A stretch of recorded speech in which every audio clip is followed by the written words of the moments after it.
안녕하세요. 저는 경기도 별내 사는 30대 여인입니다.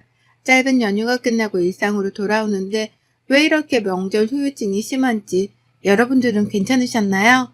저는 이번 명절에는 남편이랑 오붓하게 제주도에 놀러 갔다 왔어요.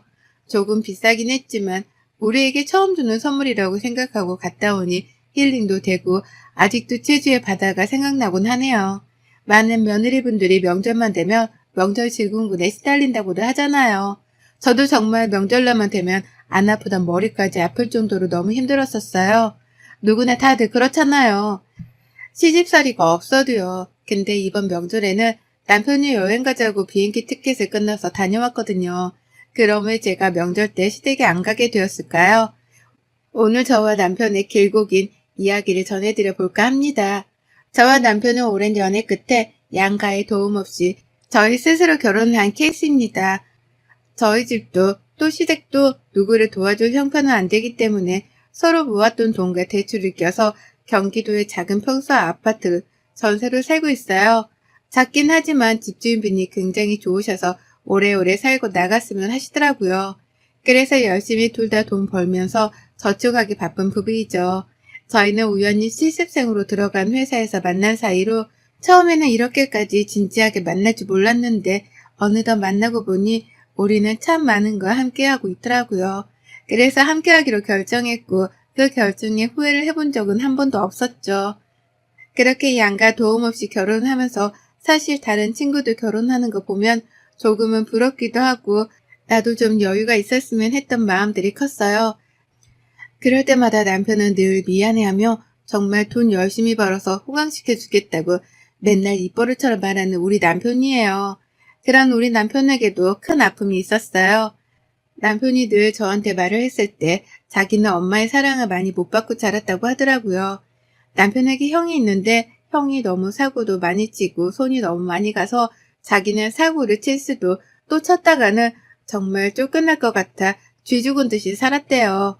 형은 유학도 보내주고 또 운동을 했던 분이라 운동에 집중할 수 있도록 엄청 지원을 많이 해주셨다는데 저희 남편은 그러지 못해 혼자 서울 올라와 일하고 자취하고 돈 벌면서 지금 여기까지 왔다고 했거든요. 그럴 때마다 늘 짠하기도 했는데 사실 처음에 그런 말을 들었을 땐 남편이 너무 오버해서 말하나 싶기도 했어요. 물론 첫째가 가장 최고인 분들이 많다고 하지만 그래도 똑같은 자식들인데 정말 저러실까 생각도 했었거든요. 근데 결혼해보니 정말 시어머니의 큰아들 사랑은 너무 심각할 정도였어요. 저희 아주버님은 결혼을 어린 나이에 했다가 성격이 안 맞아 6개월도 못 살고 이혼했다고 해요. 혼인신고도 안 해서 자기는 그냥 파혼한 거라고 매일 하는데 솔직히 6개월 살고 시까지 올렸으면 그건 이혼이잖아요. 근데 어머님은 절대 이혼이 아니라고 하시는 분이세요. 저랑 남편이 결혼한다고 뵈러 간 날, 너 형도 아직 안 갔는데 네가 먼저 결혼하는 게 너무 서운하시대요. 근데 지금 아주버님은 백세에 가진 게 아무것도 없는 분이세요. 근데 어떻게 결혼을 합니까? 남편은 그냥 그러려니 저희가 알아서 하겠다고 했지만 그 말을 듣는데 좀 마음이 좋지 않더라고요. 그래서 어찌저찌 결혼하고 신행 갔다 와서 인사 간 날 상을 차려주셨는데 보통은 며느리가 오고 아들이 오면 저희가 잘 먹을 수 있는 걸로 차리시잖아요. 남편은 날거를 잘 못 먹는데 또 아주버님은 회 킬러래요. 그랬더니 회를 엄청 많이 사오셔서 많이 먹자고 하시는데 이게 무슨 행동이신지 참. 그 뒤로도 어머님의 큰아들 사랑은 저에게도 퍼졌어요. 회사에 있으면 늘 전화가 오세요. 아가야, 회사니? 네, 어머님, 무슨 일이세요? 아니, 너희 회사에 우리 민우 소개시켜줄 사람 어디 없을까 해서. 아, 어머님, 저희 회사에 거의 다 직원들이 결혼해서 없어요. 아니, 그래도 한번 네가 찾아보면 너무 좋잖니. 너희도 결혼해서 잘 사는데 이제 우리 큰아들도 결혼해서 아이도 낳고 살아야 되지 않겠니? 이러시면서 이 전화를 제가 결혼하고 한 20번은 받은 것 같아요. 그 뒤로도 어머님의 큰아들 사랑은 너무나 심각하셔서 매일같이 전화만 하시면 큰아들 자랑을 매일매일 하시는 거예요. 그래서 제가 한 번은 어머님, 근데 저희 남편은 어렸을 땐 어땠어요? 라고 물어봤어요. 그랬더니 걔? 뭐 조용히 했지. 이러면서 딱 끝인 거예요. 우리 남편 생일에는 전화 한 통 없으시다가 아주버님 생일에는 선물 준비해가지고 시댁에 오라고 하시는 분이세요. 오히려 저희 집에서 남편 첫 생일에 엄마가 미역국이랑 음식 해주고 용돈도 주셔서 저희 남편이 눈물을 그렁그렁 하면서 장모님 감사하다고 한 적이 있을 정도라니까요. 그 정도로 시댁의 큰아들 사랑은 너무 커져만 갔고 저도 그 안에서 너무 지치더라고요. 어느 날은 남편이랑 오랜만에 주말에 쉬어서 여행을 가려고 알아보고 있었어요. 1박 정도 놀러갈 생각하고 계획도 짜고 마땅한 숙소가 없어서 알아보는 와중에 어머님이 뭐하고 있냐고 전화가 오더라고요. 그래서 1박으로 놀러 갔다 오려고 한다 하니까 저보고 왜 돈을 쓰러 가냐면서 같이 시골에 놀러 갔다 오자고 하시는 거예요. 그래서 벌써 예약을 해서 안 될 것 같아 했더니 그럼 우리 민우랑 나랑도 같이 가자. 너희 시아버지는 그날 약속 있다고 하시더라. 이러시더라고요. 그래서 제가 그 방이 딱 2인 기준이라 안 될 것 같다고 했죠. 그랬더니 저한테 너무 야박하다면서 같이 좀 놀러 가지. 그럼 얼마나 재밌겠냐고 하는데 정말 이게 말인지 방구인지 참. 그 외에도 정말 여러 가지 에피소드가 있거든요. 남편도 시어머니를 포기한 채 살고 있기 때문에 사실 제가 나서서 뭐라고 할 수는 없잖아요. 그냥 우리 둘이 잘 살자 이런 마인드로 살아가고 있는데 회사에서 야근하고 있는 날 갑자기 시어머니한테 전화가 5통이 온 거예요. 무슨 일 있으신가 싶어서 전화를 드렸더니 저한테 지금 응급실이라고 빨리 남편이랑 같이 오라고 하더라고요. 남편이 전화가 안 돼 저한테 전화했는데 빨리 둘이 이 병원 응급실로 오라고요. 누가 다치셨나 싶어서 다급하게 달려갔더니 아주버님이 집에서 갑자기 쓰러져 응급실로 오셨더라고요. 숨이 한번 멈췄는데 심폐소생술로 지금 의식이 돌아오고 있다고 할 정도로 위급한 상황이었다고 병원에서 이야기하더라고요. 어머님이랑 아버님은 계속 울고만 계시고 남편이 이것저것 알아보고 하는데 검사 결과 간경화가 심각한 상태여서 간이식이 필요한 상태라고 하더라고요. 근데 지금까지 모르셨냐면서 초기 증상이 분명히 있었을 텐데 환자분이 모르고 지내셨던 건지 우선 병원에 입원해서 치료하면서 간이식을 기다려봐야 할 것 같다고요. 너무 건강하셨던 분이고 또 아직 젊으신데 간경화가 왔다니까 어머님은 쓰러지시고 아버님은 주저앉으시고 아비규환이었어요. 그렇게 입원을 하고 간 이식되기를 해놓는데 지금 기다리는 사람들이 너무 많아서 오래 걸릴 수도 있다고 병원에서 했나봐요. 근데 저도 이때 알게 된 사실인데 가족끼리 간이 맞으면 간 이식을 해줄 수 있다고 하더라고요. 그래서 가족부터 가장 먼저 검사를 한다고 해서 어머님, 아버님, 남편 모두 다 같이 했어요. 저만 빼고요. 근데 남편이 엄마 아빠 하는 것보다 그래도 젊은 내가 하는 게 낫지 않겠냐. 검사 결과 나와서 다 적합하다고 하면 저만 허락해 준다면 자기가 해주고 싶다면서 울면서 이야기하더군요. 처음에는 수술이란 걸 저는 세상에 태어나서 해본 적도 없고 하니까 너무 무서운데 그걸 남편이 한다니까 걱정이 너무 되는 거예요. 근데 자기 형이니까 엄마 아빠가 하는 것보다 자기가 하는 게 더 낫다고 생각하는 사람이라 저도 마지못해 허락을 해줬죠. 그리고 나서 남편과 아주버님이 간이 적합하다는 판정을 받고 이식 날짜를 정하고 그날이 다가오고 있었어요. 어머님이 근데 정신을 좀 차리신 건지 그때부터 남편한테 매일 전화해 집에 남편이 좋아하는 반찬이며 뭐며 엄청 잘해주시더라고요. 아무래도 형한테 간이식을 해준다고 하는 게 솔직히 쉬운 일은 아니잖아요. 근데 동생이 한다고 하니까 어머님도 너무 미안하신 것 같더라고요. 연신 네가 너무 장하다. 어떻게 그런 생각을 했냐면서 엄마가 미안하다면서 계속 그러니 남편도 지금까지 엄마한테 서운했던 것들이 싹 내려가는 기분이라고 하더라고요. 한 2주 동안 남편은 참 너무나 행복해했어요. 지금까지 못 받았던 엄마의 사랑을 이렇게라도 받을 수 있으니 자기가 너무 좋았다고요. 예전에 어릴 때 학교 앞에 엄마가 데리러 오는 아이들이 자기는 너무 부러웠대요. 형 뒤치덕거리 하느라 자기는 늘 뒷전이어서 학교 끝나고 나면 혼자 쓸쓸히 집에 오고 자기가 자취한다고 해도 전화 한 통 안 하던 엄마였는데 매일 이렇게 전화하고 찾아오니 정말 많이 행복하다고요. 2주가 지나고 드디어 간 이식날이 찾아왔어요. 수술이 좀 커질 것 같아 저희는 다 대기를 했고 끝나고 회복실로 올라오는 남편을 보니 마음이 너무 아팠네요.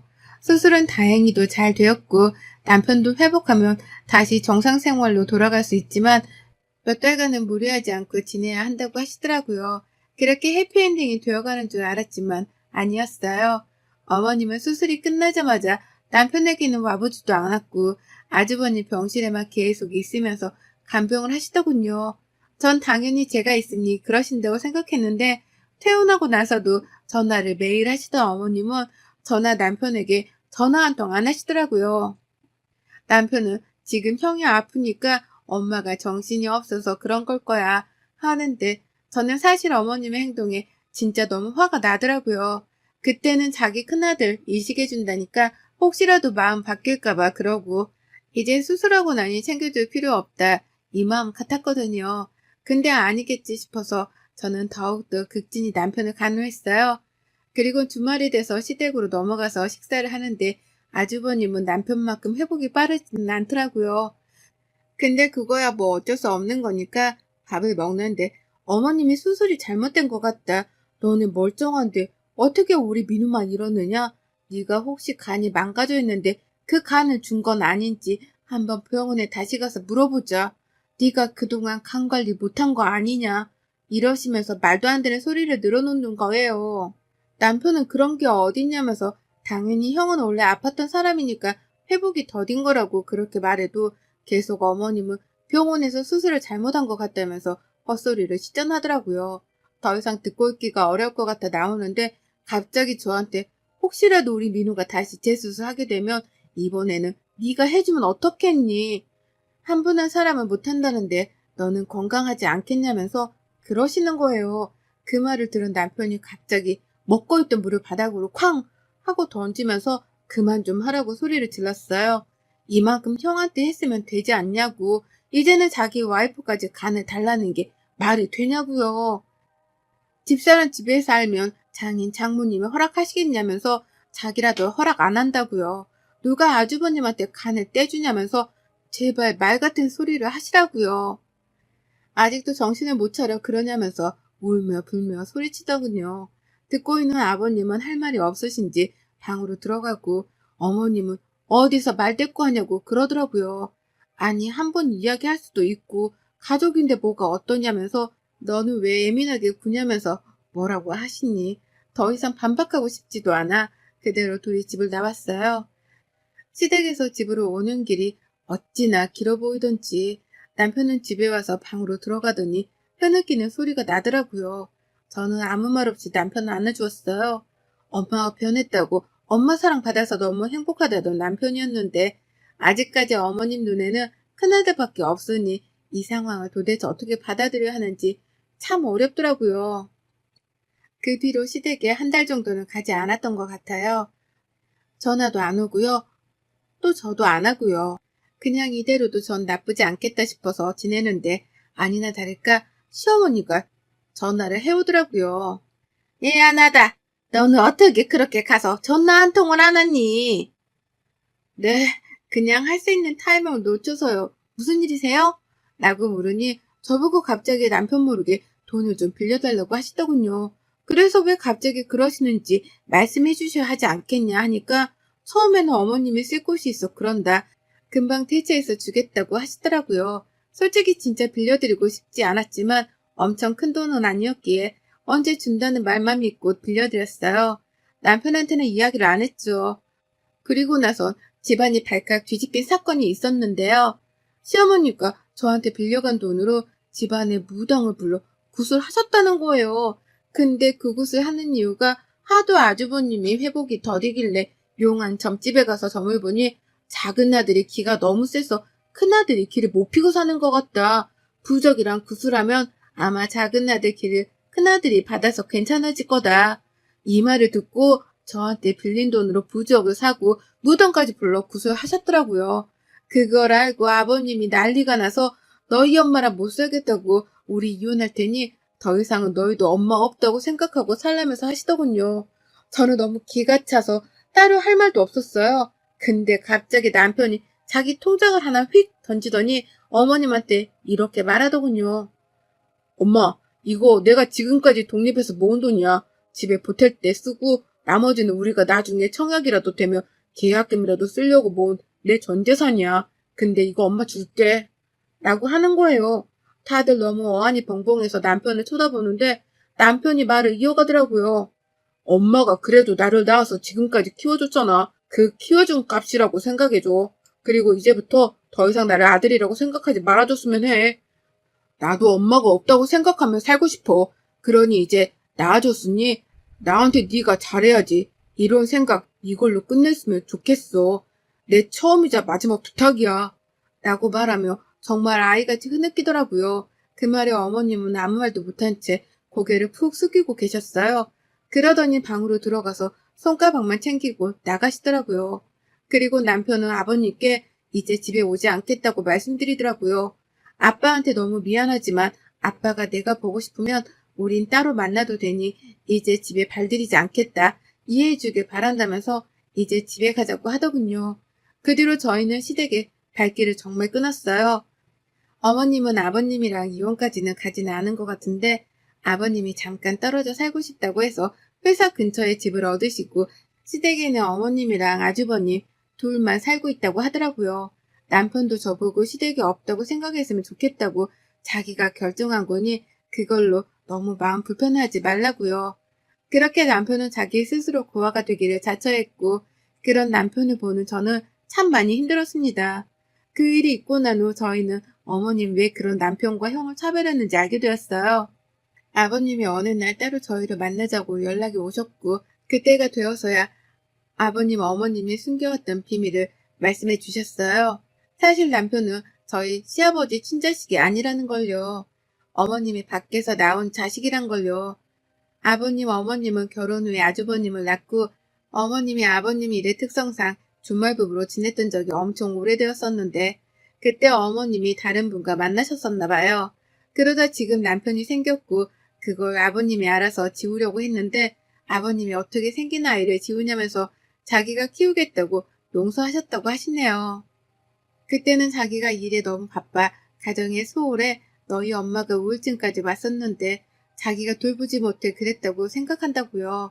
그래서 아이가 생겼을 때 당연히 이혼해야겠다 생각했지만 아이들한테 엄마 없이 살게 하고 싶지 않아 낳아서 지금까지 자기 자식이라고 생각하고 남편을 키우셨다고요. 남편은 지금까지 아빠가 자기의 친아빠가 아니라는 생각을 단 한 번도 못한 정도라면 정말 사랑으로 대해주신 거죠. 아버님은 그 이야기를 꺼내면서 엄마를 너무 미워하지 말아달라고 하시더라고요. 지금 용서가 안 되겠지만 시간이 지나면 그 마음도 조금씩 사라졌으면 좋겠다고요. 그때도 지금도 앞으로도 너는 늘 쭉 내 아들이라고 그건 변함없는 사실이라고 말하면서 아버님의 눈물을 그때 처음 본 것 같아요. 남편은 그 이야기를 듣고 나서는 마음을 추스리려 많이 노력하는 것 같아 보였어요. 일부러 몸을 더 혹사시키기도 하고 또 어느 날은 술에 왕창 취해 아이처럼 울기도 하고 또 어느 날은 엄청 재미있는 영화도 아닌데 그 영화를 보며 아이처럼 깔깔깔 웃더라고요. 그렇게 하루하루 지나면 시간이 해결해 주겠지라고 생각하는 것 같았어요. 그러다 어머님이 저희 집으로 찾아오셨더라고요. 남편은 문을 열어주지 말라고 했지만 한 번은 꼭 넘어가야 할 산이라고 생각해서 열어드렸죠. 어머님은 남편에게 무릎을 꿇으며 미안하다, 정말 미안하다라고 울면서 이야기를 이어나가시더라고요. 너를 낳아서 자기가 늘 불쌍하다고 생각해서 많이 미워했었다고요.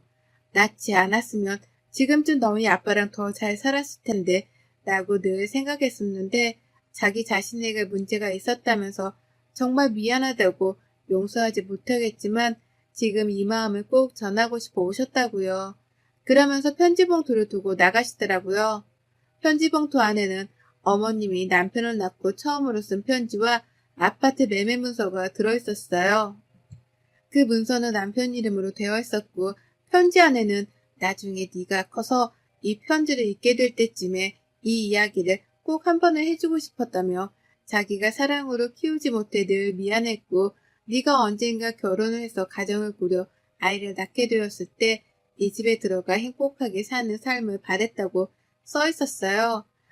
남편은 조용히 편지를 읽고 서랍 안에 넣어두더라고요.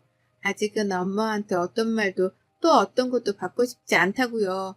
근데 시간이 지나면 자기도 마음이 정리가 되면 엄마를 조금은 이해하지 않겠냐고 얘기하더군요. 그렇게 저희는 시댁이 있지만 가지 않는 부부가 되었고 가끔씩 아버님과 만나서 술도 마시고 이런저런 이야기도 해요. 아버님도 혼자 지내시니 제가 종종 반찬도 해서 가져다 드리고요.